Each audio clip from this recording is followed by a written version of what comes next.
There we go. So this is being recorded so that if you have to leave or join late, you'll have access to it within 24 to 48 hours, I believe. Excuse me.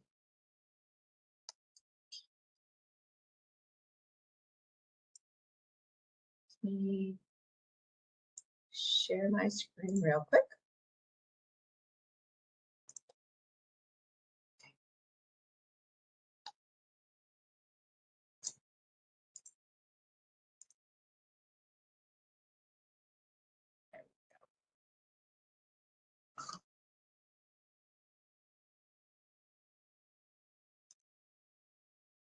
Okay. So good afternoon and welcome to the webinar on holidays, kids, and being healthy. Before we know it, like in 2.5 weeks, I think it is, we have Thanksgiving already. And then of course, shortly after that are our winter holidays and festivities and things and kids out of school. So hopefully I can give you a couple of thoughts or suggestions or pointers to help get through the holidays for children as well as adults to stay a little bit healthier maybe this holiday season, but still have fun and enjoy the holidays.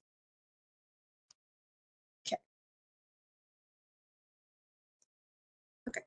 So our agenda, we're going to talk about some nutritional facts and myths, then take into some consideration for youth. Importance of exercise, especially in the cooler months. Some best times for outdoor activities and fun inside activities. So I always like to begin with a brief introduction so that people know who's talking to them.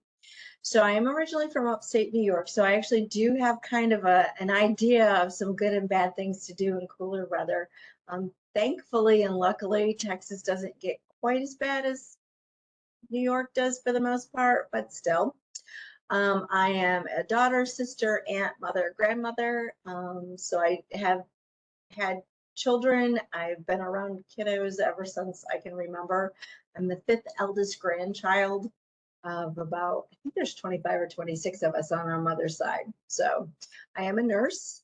I started my healthcare adventure actually working as a dietary assistant in a nursing home. So I've been around nutrition and food for a little bit.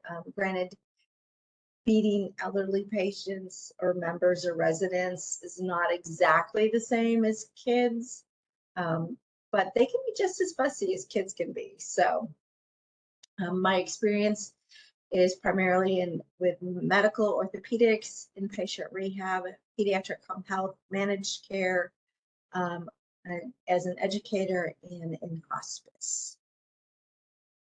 So I also have a little bit of experience and know what it's like to be a little bit of a stout child. So this one picture here, I believe I was about 7. So I've actually been one of those that struggled with weight ever since I was young. So I have an idea of what kids may go through sometimes growing up, being on a little bit heavier side. So we want to try to help them from having that problem.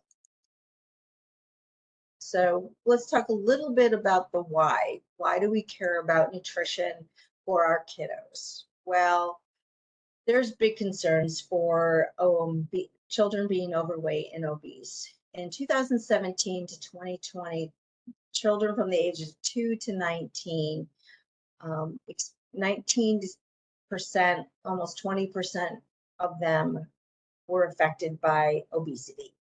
So that's 14 million, almost 15 million children. When you break it down a little bit more by age, we see that as children were aging, so 2 to 5, 12 to 13%.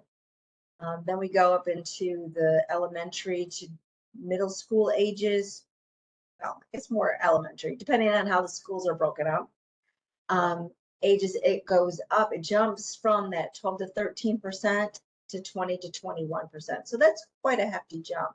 And then in the middle school to high school years, it's still going up a little bit higher because there's more independence, but luckily it doesn't jump up too much compared to that big jump from when kids are at home to when they first enter school. Which in one way, you do find that a little bit startling and surprising because children become more involved with sports and, being outside and things like that. But the statistics are showing that they may get some activity while they're in school, but not necessarily as much because they're becoming a little more independent and a little more strong-willed. So it's important for us to make sure we're being a positive influence for our children. So certain populations, just a little seem to have more problems with obesity. So non-Hispanic Asians, it's 9%, so they seem to be a little bit healthier. Non-Hispanic white, it's 16 to 17%. Non-Hispanic Black, it's 25 to 25, or excuse me, 24 to 25%. And then Hispanic children, it's about 26%. And a lot of it's just looking at our cultural diets and what we've been brought up on and how active we are and things like that. So when we look at Texas, according to the CDC, 1 in 5 children and adolescents from 6 to 19 are affected by obesity and being overweight. So our Texas youth are 10 to 17 have slightly higher numbers than the rest of the states at 20 to 21%. So we really want to take a good look at that, and we have, our varying temperatures and things like that may have a little bit to do with it. Because face it, when it's scalding hot outside, we don't want to go outside and do a lot of physical activity and labor. And if it gets colder, we tend to not want to go outside again. So we want to try to nip a little of this and try to think of ways when our children are getting ready to be at home again during the holiday seasons to keep them from, quite honestly, just being lazy. We want to see if there's ways we can help them and motivate them. Because what's going to happen to them is they're going to get things that they may have pre-existing for, like mom, dad, grandma, grandpa, someone has high blood pressure or tend to have high cholesterol, type 2 diabetes. They can get breathing problems such as asthma or sleep apnea. And a lot of times the sleep apnea will come because of the obesity. Because I'm sure you may know someone that may have been overweight, lost some weight, and then all of a sudden their breathing's much better at night. And the sleep apnea is when people are kind of like catching their breath and not having regular breathing patterns, while they're sleeping. So then they have to rely on a machine to help them breathe properly so that they don't suffocate and so that they can stay healthy. Plus, if we are overweight and obese, we tend to have more problems with joint pains and heart disease. So if there's any family traits for any of these, they've already kind of got one check mark for having issues and problems with that. But if they're obese, that just increases their risk to be having these conditions happen. So a little bit of fun, so nutrition facts and myths. So, because we're always hearing all these things on, okay, what can I feed my child that's good? What can I feed my child that's bad? Or what should I feed my child, that's bad? So one myth, you must give up your favorite foods to be healthy, because we know our children like to have their favorite foods, and of course not all are healthy, but if you take everything away, they tend to not be as excited about it. Okay, well, you don't have to give up everything, but you do maybe want to consider smaller portions or moderation. For example, I'll be totally honest, ice cream is one of my biggest weaknesses. But I know instead of having, say, 3 or 4 scoops, I can be happy and content and have a scoop. I haven't given it up completely, and it still satisfies that little ice cream impulse or bug that you may have. Okay. Another myth, some fruits are high in sugar. Okay, that's actually true. Fruits are high in sugar. However, it's natural sugar. It's, given to us by nature. We haven't dumped a whole bunch of artificial stuff into it. So it's good for us. We need to have natural sugars to maintain a balanced diet. What we really want to try to avoid if the fruit happens to have processed or added sugars. So taking it from having an apple off a tree to even applesauce that's got extra sugar in it versus the natural applesauce. Okay. Another myth, clear sodas are healthy for you. Sorry to say that is false. Soda is soda. It's full of sugar. Yes, they do have, luckily, the diet or zero sugar sodas, which of course are much better for you than drinking a regular soda. It doesn't have the sugar and things in it. But it should not be considered, soda should not in general be considered a healthy part of a diet. We want to try to stick with things that are better for us, like water or natural juices. You have to be careful with juices because juices can have a ton of added sugar in them. You'll see people giving, babies or toddlers juices, and they've got the nasty added sugars in them. So you have to really watch and read labels, and teach your children how to read labels. If they go to the grocery store with them, or with you, excuse me, have them read the label too. It doesn't hurt to start having those good habits developed. And if you're not one that currently reads labels, a habit gets developed kind of quickly when you do it all the time. Okay. Carbs are bad for kids. Carbs are bad for all of us if they're not taken correctly. So this is false. Like every other nutrient, like even with the sugar, it's something that's important and helps our child grow. Okay. But it needs to be balanced. We want balanced number of carbohydrates, we want balanced proteins, minerals, vitamins, etc. What we want to be careful of is how we prepare these foods. So if we've got carbs, we want to do healthy oils, or we want to bake them versus frying. So for example, French fries. The air fryers are way better than just sticking them in a deep fry. Okay. Like I said, you want to not get rid of all their unhealthy foods or favorite foods, but we want to try to make them a little bit healthier for them. Okay. Canned and frozen vegetables are not healthy. Okay, so this is false. Cans and frozen vegetables are healthy, just like fresh fruits and fresh vegetables, but you have to be careful on what you're buying. Okay, you want to make sure if you're getting canned fruits and vegetables that you're getting things that don't have added salt. You want to make sure that the juice and the fruit is natural, that you're not getting the added sugar. And it says right on the thing whether it's like heavy syrup or if it's natural or whatnot. And you want to get with the natural. Now, if your children are used to having something that's got the extra sugar in it or the extra salt, or even yourself, it does take time. Your taste buds have to get used to not having that extra. But once you get used to not having the extra salt or not having the extra sugar and things like that, you actually tend to enjoy food better. You actually taste the food versus, the additives that they add into it. Oops. Kids can eat, oh, sorry, typo. Kids can eat more fruits to make up for missed vegetables. Okay, this is not true. Okay, eating more fruits does not make up for the special things that are in vegetables. So most of our fruits and vegetables do have vitamin C, so that's great. But things like leafy veggies have healthy nutrients that help our brain. And this is just one example, okay? So each thing has its importance and its extra vitamin or mineral that we need to maintain a healthy body, okay?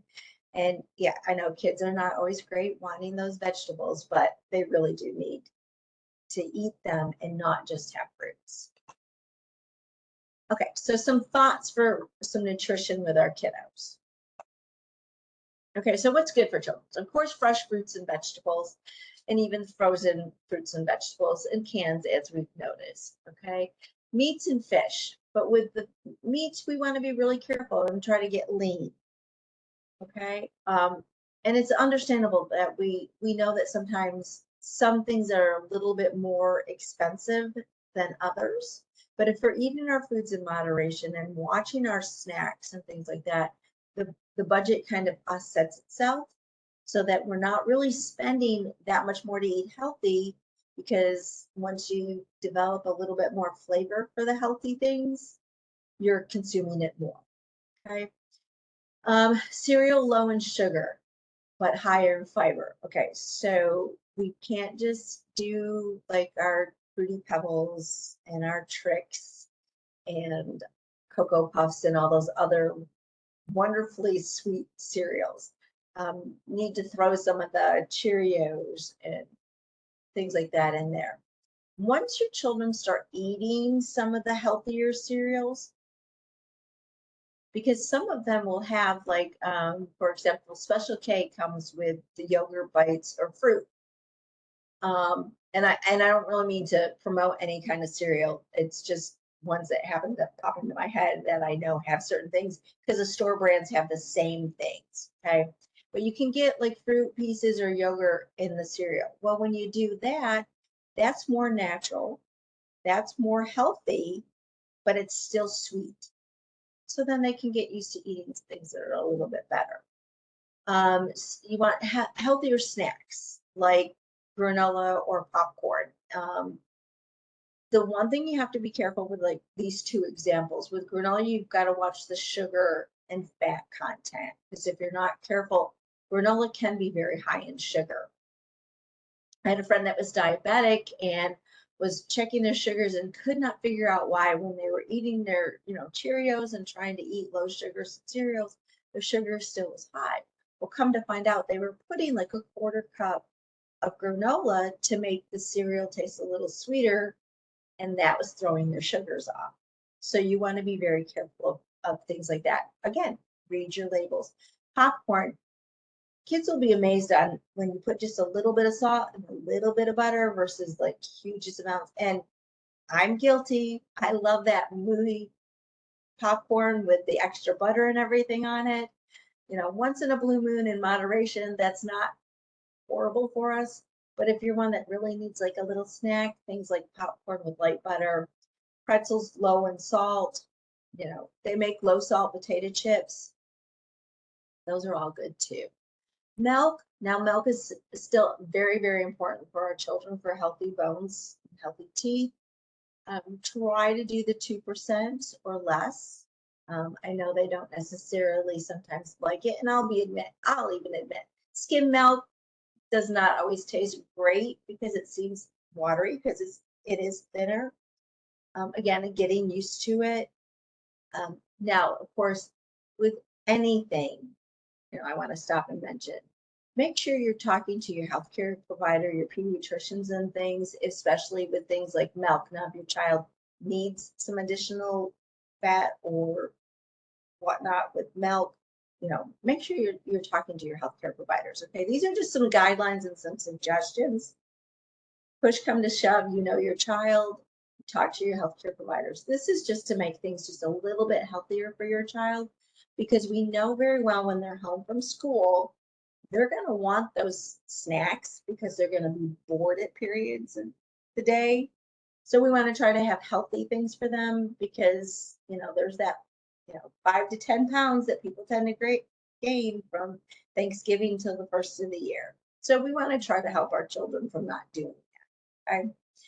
Whole wheat or whole grain bread. You want to kind of watch this too, because some of the whole wheat breads are not as healthy as others. Okay, so just again, read your labels. And then of course we want to have our sometime treats. We want to sometimes have our pizza or chips or desserts like ice cream or candy or a cookie, but in moderation, especially if they're home during the holidays and we have not as nice weather as we may like. We want to make sure that they're not filling up on those little special treats. Okay, exercise in cooler temperatures. Okay, so like I said, I am from upstate New York, where we would tend to have snow. And actually, this is a picture of a pretty mild snow when I was up there one time. So why do we still want to go ahead and have exercise? And why do we still want to go ahead and go outside, even though it may be chilly or cold outside? Well, first of all, getting up, moving around, it actually improves our mood. Think about it. We're also kind of in that cold and flu season right now, okay? Where, we tend to not feel well. So we hibernate and we stay away from people because we don't want to either make ourselves sicker or make someone else sick.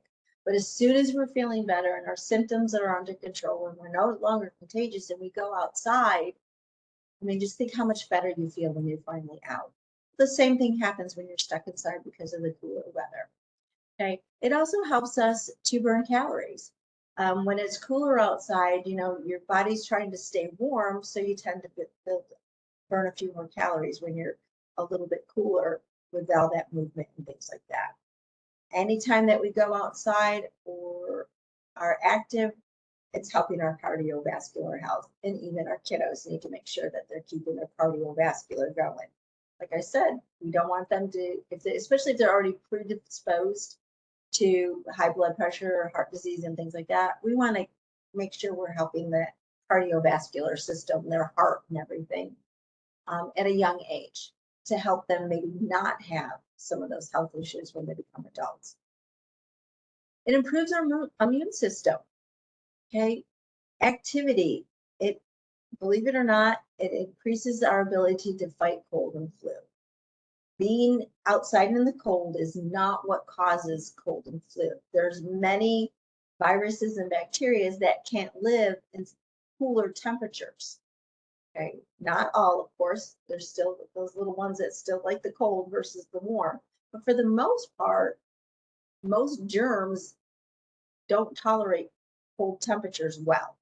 Okay, weight management. Activity increases our ability to trim off fat. Keeps us healthier. Vitamin D.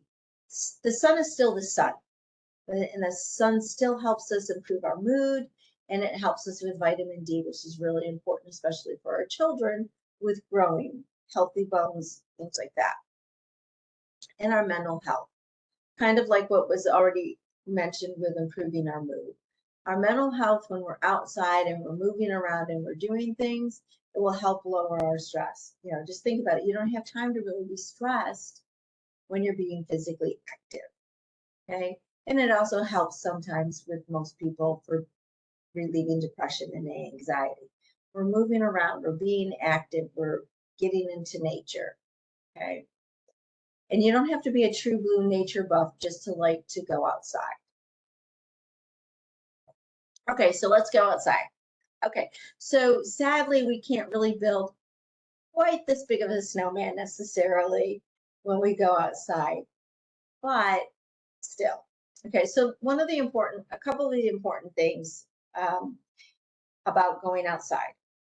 Before you go outside, you want to check things like the temperature. And you want to check the wind chill factor. If we're having one of our super wind gusty days in Texas, it will drop the temperature down. And wind chills can be just as dangerous as just sub-zero weather. Okay, so the temperature may be at 40, but when that wind's whipping around and blowing, it could drop it down to below freezing. And you do want to be careful about that, especially if your body's not used to it, which, we don't have, luckily. One of the many blessings of being in Texas, the Texas winters are usually milder than other winters. So we want to make sure that we're checking that temperature and not going outside when it's freezing temperature outside, not when it's 32 degrees Fahrenheit or 0 degrees Celsius when it's freezing. We're not quite used to that. We want to make sure we dress the correct way. Okay, that's very important. One of the things I learned growing up is how to layer our clothing. Okay, when you first go out, you're going to be very, very cold. So you may have, a sweater and a jacket on. Once a person gets warmer, and you have to be very careful though, you may want to remove a layer. If you are sweaty, you don't necessarily want to remove a layer. You remove a layer and you're sweaty, what's going to happen is you're going to get even colder because the sweat perspiration is going to cool. Okay, so you do need to be very careful on how you're dressing. You want to protect things like your face and your nose and you want to cover your mouth if there's a wind or if it's cold and you're not used to it, because breathing in the cooler, crisper air can actually sort of take your breath away. So you want to have a scarf on. You want to keep your fingertips covered with gloves or mitts. Kind of depends what you're going to be doing, whether you prefer gloves or mitts. Sometimes if you've got a big enough mitten, you can actually put that over your gloves and you've got mega warm hands. Okay. Excuse me. So things that we can do outside. We can go for a walk. You want to be careful. Oh, footwear. I didn't mention footwear. If it's just cold outside, almost any kind of footwear will work, but you want to make sure you do have socks on, and possibly thick socks, especially if your shoe's not super thick, so that your toes don't get too cold. Frostbite, it can be very serious on your toes. If there is ice or snow on the ground, you may want to have a little pair of hiking boots or something on, which have a little bit more grip on the bottom of them. If you're not used to walking on ice, I would not encourage necessarily going outside because it can be dangerous. Ice can be obviously very slick and you can fall. So you want to be very, very careful if you're walking on ice. Try to avoid that if you can. But you can go for walks. You can go to playgrounds, but you want to be careful. If there's something that's metal and it's cold, it's going to be even more cold. Okay. It's just like when it's too hot, you can burn yourself. You can still get hurt from metal that's cold. Now, if you're nice and covered, that's okay. You can build a snowman or have a snowball fight if there happens to be enough snow, which of course we know in Texas, usually we don't get too much, but if you get out there early enough before the sun comes out for too long, you'll be able to get a little snowball fight in or a little bit of a snowman going, okay? You can go for hikes and things like that. Some other things that you can do inside. You know, if it's too cold and you can't go on a nice hike or a nice little walk because it's, you know, below zero outside. Some little things that you can do or have your children do, I should say, they can read. I don't think kiddos read enough, and they can read from a book. You know, I don't think sometimes they do that. Of course, there's always movies that you can put on and watch as a family or have them watch, you know, together, siblings, or have friends come over and watch a movie with them. You know, do exercise and do fun exercise. You know, dance with your kids. You know, they may think you're a little crazy. I know my children always did, but before they knew it, they would be dancing around and things too. Even the teenagers, which of course will give you the eye roll before they do that, but still. There's games and there's all kinds of like board games and things like that, or card games that families can do or kids can do together. You know, if you have a single child, then some of these things might be a little more difficult because you may need to work while they're doing something. But you know, there are still some single games and things, and not just video games, board games that children can do. Cook together. You know, everybody's got to eat. You know, we did talk about, you know, we need to watch our nutrition. You know, prepare a meal or two together. You know, though we're supposed to be watching our cookies, making Christmas cookies is always a good way, or holiday cookies is always a fun thing to do together. Things that you can do around town, you know, depending where you live, but I know most, even some of the smaller towns, you're not far from going out to a movie, which people don't do as much anymore. There's museums or parks. And of course, the parks or the zoo would be something that you could do just depending on what the weather is outside. You know, if it's just kind of cold, then you can walk around. It gives you exercise, fresh air. You get to see some new sights and things. Things like bowling or darts or things or something like that. You can go to a sporting event. There's minor league teams, and those ticket prices usually are much lower than going to major league teams. So, you know, you can take into a local hockey game or a basketball game. Some of the sporting events and things do still continue even over the holidays, though they may end like just before the winter break. Okay. Now, the list is kind of endless. I just those are just a few suggestions and few thoughts that you can possibly do. Okay, some closing comments, and if there's any questions. Some of the most important things is to stay active, even when it's chilly outside. You know, don't be afraid to go outside for a little adventure. And if you are stuck inside because, you know, it's rainy or snowy or whatever outside, then just find some nice activities that can be done inside. And when you can, do those activities, you know, with your child and not just giving them, you know, putting your child in front of a TV. Make sure that you're supportive to what your child needs or wants to do, and make sure that they're staying safe when they do it. And again, whenever possible, involve the entire family. I know I'm kind of repeating myself a little bit, but it's difficult if we as parents have to sit and work for part of the day when our children are off from school. But if we can take a little bit of time, or, you know, our lunch break or not, and spend it with them, it kind of breaks up their day a little bit. And, you know, you might find that it kind of makes you a little more energetic when you get ready to go back to work after lunch. Try to stay busy, have a variety of different activities and things to do. And there's always arts and crafts and things that you can do. I mean, there's places like, excuse me, Michael's or Hobby Lobby where you can get activities to do.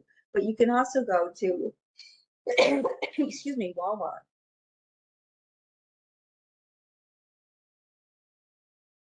Sorry.